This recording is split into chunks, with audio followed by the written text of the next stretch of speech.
In my last review, I reviewed this Daiwa Presso here, and I said that this is the ultralight rod that I love the most of this bunch, but it still cannot do everything well. In particular, it was not good for jigging because the recovery was too slow and it wobbles a little bit, so you can't control the tip and you can't really jig.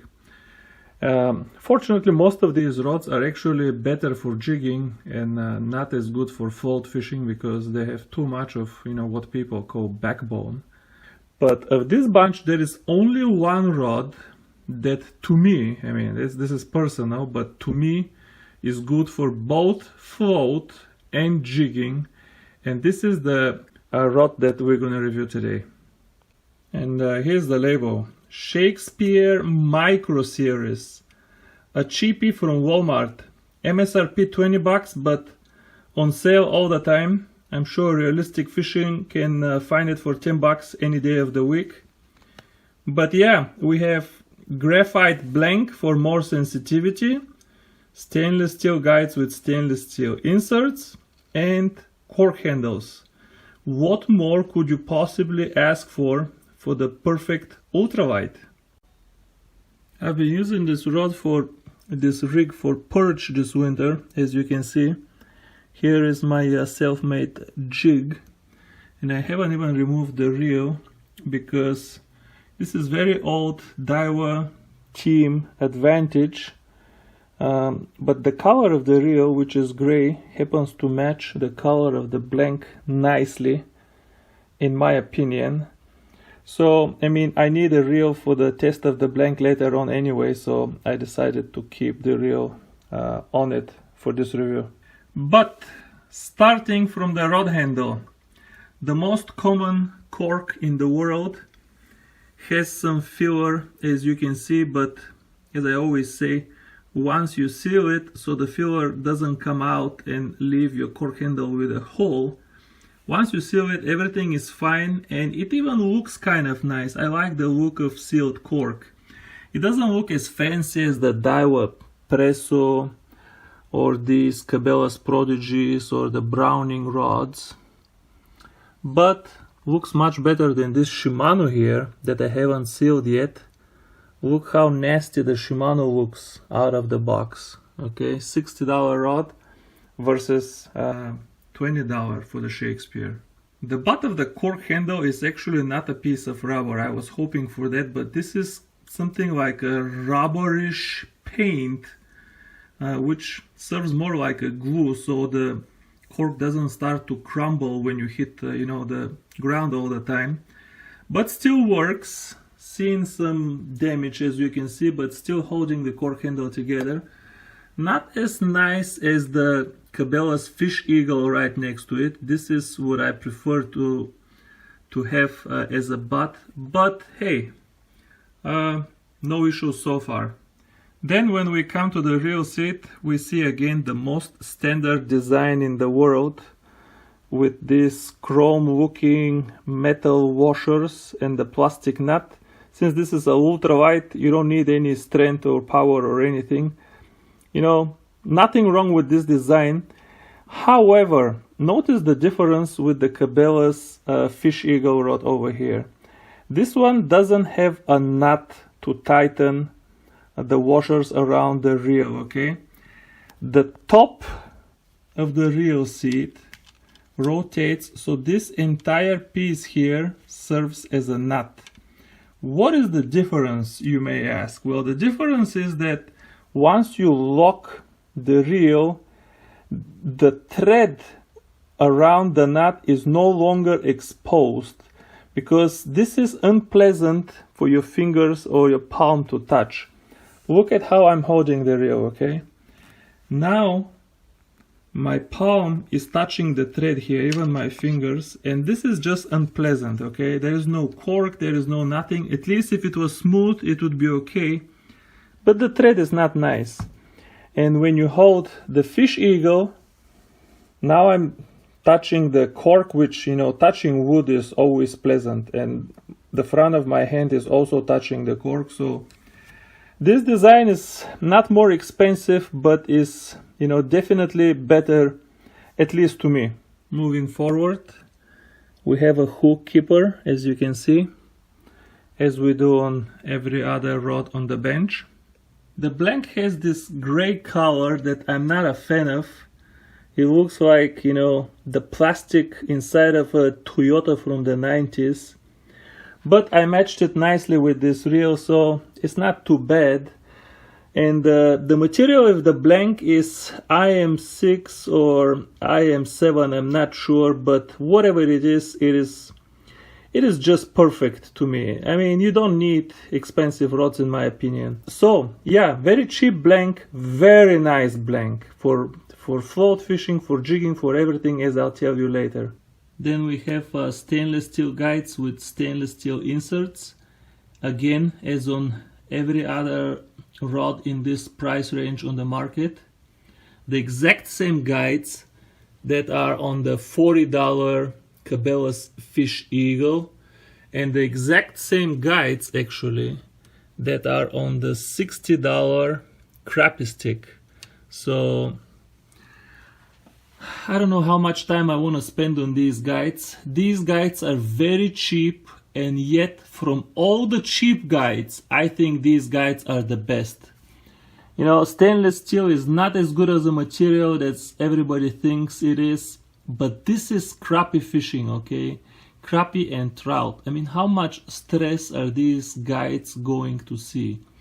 So for me, the most important thing is that they are super thin, super light, and they have a decent diameter. I can't stand guides with super small diameter like this guide here. Look, this is probably a $5 guide, just one guide. Look how, this is the first guide, look how small the diameter is, And also compare with the guides on the brand new Shimano, okay, Sensilite. This guide, look how big it is, and this will make it heavy, and this will make the rod feel, not nimble and not sharp, and will slow down the recovery. So to me, these kind of guides, even though cheap, are much better than this type of guides with the huge inserts, just because they are heavy, not from durability perspective or anything else. This is the connection of the two pieces. It's really not bad in my opinion for $20. The $40 ugly sticks that are two pieces, the catfish ones have much worse connection, so happy with that as well. It's not as fancy and polished as the connection on the Daiwa Presso, but never had any issues. To be honest, if you have a 6-footer or 6'6" or 7-footer, just make it one piece and never, remove the second section again. They fit in the car just fine. This is what I do, at least. In the boat or in the car, I just removed this section for first time since I bought it, just to show you guys, because I love you.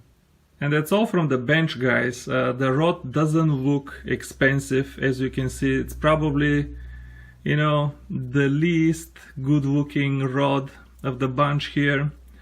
It doesn't have any fancy components, any expensive components. And at the same time, I'm really picky. Just trust me, you will see how many issues I have with these rods later on. I couldn't find any issue with this rod in terms of components, in terms of build quality.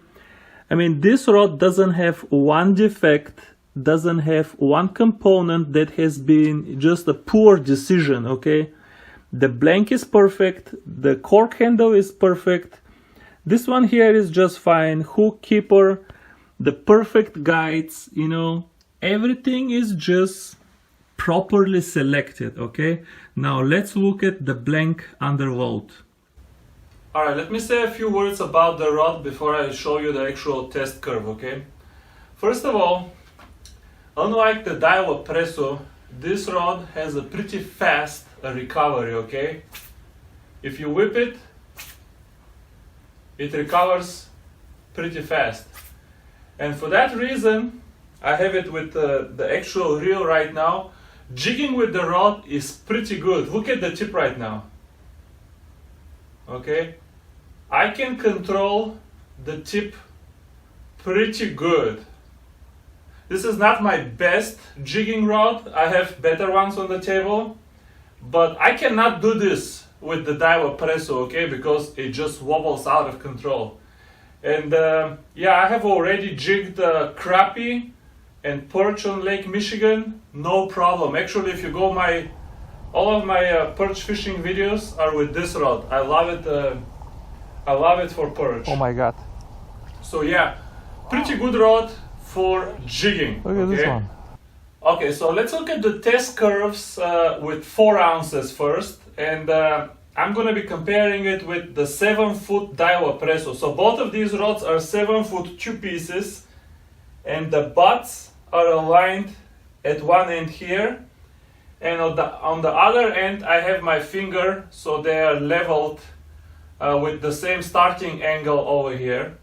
And as you can see, the Daiwa Presso starts to bend earlier than the Shakespeare, and then it bends a little bit more. I mean, Daiwa Presso is the softest blank that I have of all of my rods, okay?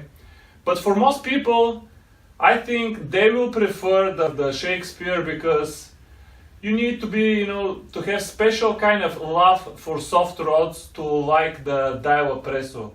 Okay, so this is 8 ounces now.